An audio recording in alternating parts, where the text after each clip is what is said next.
Startup एक type का human institution है जिसे बेहद अनइवन सिचुएशन में से एक नया आविष्कार या नया सर्विस लेवल क्रिएट करने के लिए प्लान किया जाता है।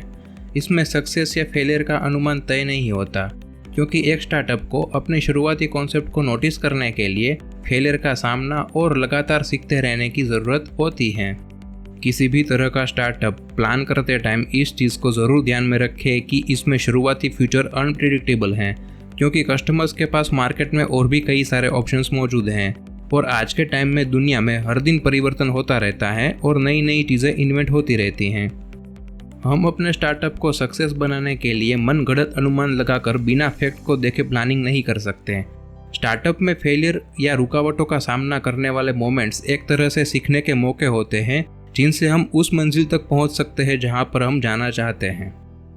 किसी भी स्टार्टअप को शुरू करने से पहले उनकी प्रोग्रेस को सही से स्केल करने के लिए इन 3 चीज़ों को ध्यान में रख के स्टार्टअप का प्रॉपर प्लानिंग करना होगा, जो है क्रिएट, मेजर और लर्न। और अब हम इन्हीं 3 चीज़ों के बारे में आपको इस वीडियो में बताएंगे। तो शुरू करते हैं पहले क्रिएट से। इस पॉइंट में क्लाइंट प्रोटोटाइप को क्रिएट करने की बात की गई है। एक स्टार्टअप को यह तय करने में मदद करने के लिए एक्सपेरिमेंट्स की ज़रूरत है कि कौन सी टेक्निक उनके यूनिक कंडीशंस में काम करेगी। स्टार्टअप में हम उन अनुमान के साथ काम कर रहे होते हैं जो अनइवन है, इसलिए पहली कोशिश में जितना पॉसिबल हो उतनी तेज़ी से इन एक्सपेरिमेंट्स को करने चाहिए। जितनी जल्दी हो सके इन एक्सपेरिमेंट्स को टेस्ट करने और अपने स्टार्टअप कॉन्सेप्ट को अप्रूव करने के लिए हम मिनिमम पॉसिबल और फैक्चुअल प्रोडक्ट्स का उपयोग कर सकते हैं। ये कोई फिक्स रिजल्ट हासिल करने के बारे में नहीं है, लेकिन ये क्लियर करने और अंडरस्टैंड होने के बारे में है कि हमारा कॉन्सेप्ट कितना कारगर साबित होगा और इसमें हमें कौन कौन सी प्रॉब्लम्स आ सकती हैं। और इसी अंडरस्टैंडिंग के साथ हम एक क्लाइंट प्रोटोटाइप बना सकते हैं जो ये जानने और डेवलप करने के लिए एक गाइड के रूप में काम करेगा। ये प्रोटोटाइप क्रिएट होने में बहुत ज़्यादा टाइम ले सकती है, इसलिए आपको सब कुछ क्रिएट करने की ज़रूरत नहीं है। कभी कभी सिर्फ मेन प्रोडक्ट्स ही काफ़ी हो जाते हैं। आपको बस खुद को शुरुआत करने के लिए थोड़ा सा पुश देना होगा। आपके थ्रू अपने माइंड में किए गए बिजनेस रिगार्डिंग थॉट्स के बारे में एक चार्ट क्रिएट करें, उसके बाद आपको प्रोटोटाइप क्रिएट करने में बहुत आसानी होगी। अब आता है दूसरा, मेजर। अगर आप लोकल या मिनी एंटरप्राइज बिल्ड करेंगे तो उसमें रिजल्ट्स को मेज़र करना आसान है।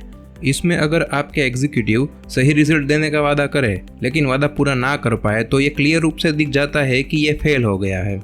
लेकिन स्टार्टअप्स में क्या फेल हो गया है ये देखना ज़्यादा मुश्किल है, क्योंकि ये ज़्यादातर अनियमितता के एनवायरनमेंट में चल रहा होता है। नतीजन इन प्लानिंग्स और प्रोजेक्शंस को उसी तरह से नहीं नापा जा सकता है जैसे कि लोकल बिजनेस में हो सकता है। तो अब सवाल आता है कि हमें कैसे पता चलेगा कि हम फेल हो रहे हैं या ग्रो हो रहे हैं। इनके लिए हम सिर्फ एक जगह पर बैठकर सोचने पर ही डिपेंड नहीं रह सकते। इनके लिए हमें बेहतर मेजरमेंट तैयार करना होगा। हर बड़ी चीज़ को छोटे पार्ट्स में डिवाइड करके हर एक सेक्शन को सही से मॉडरेट करना होगा। तभी आप एक प्रॉपर मैनेजमेंट डेवलप कर पाएंगे जो आपको सही से हर एक छोटी छोटी चीज़ को मेज़र करने के लिए हेल्प करेगा। और लास्ट में आता है तीसरा, लर्न। सिर्फ बिजनेस स्टार्ट कर दिया और अपने हिसाब से जैसे चाहे वैसे चलाने लगे ये काफ़ी नहीं है। साथ में आपको ये चीज़ें भी लर्न करती रहनी पड़ेगी, यानी सीखती रहनी पड़ेगी कि टाइम टू टाइम आपको क्या क्या करेक्शंस और इम्प्लीमेंट करने चाहिए। और ये चीज़ें आप अपने कस्टमर्स के फीडबैक के थ्रू सबसे अच्छे से सीख सकते हैं। हमारे पास अपने कस्टमर्स जो भी जैसा भी फीडबैक दे उसे सुनने और उनसे सीखने की एबिलिटी होनी चाहिए ताकि हम उनके लिए सूटेबल हो सकें। ये लर्निंग हर पर्टिकुलर टाइम ड्यूरेशन में रेगुलर करके इस हिसाब से इम्प्रूवमेंट करने से हर बार आपका बिजनेस एक लेवल अप जाता रहेगा, जो मार्केट में आपको बेहद मजबूत ग्रिप प्रोवाइड करेगा। इन 3 पॉइंट्स को प्रॉपर वे से फॉलो करना आपको अपने स्टार्टअप को एक रिलेवेंट और फैक्चुअल प्लानिंग के साथ आगे बढ़ाने में बेहद ही हेल्प करेगा और आप बिना किसी परेशानी के सही डेडिकेशन के साथ अपने स्टार्टअप को एक सक्सेस एंटरप्राइज का रूप दे पाएंगे, जो आगे जाके आपको एक स्मार्ट एंटरप्रेन्योर के रूप में रिप्रेजेंट कर सकता है। अगर आप और भी डीप में जानकारी पाना चाहते हैं एक सक्सेसफुल स्टार्टअप प्लान करने के बारे में, तो ये book the lean startup how constant innovation creates radically successful businesses आपको ज़रूर पढ़नी चाहिए, जो लिखी है successful American entrepreneur, blogger and author Eric Ries ने।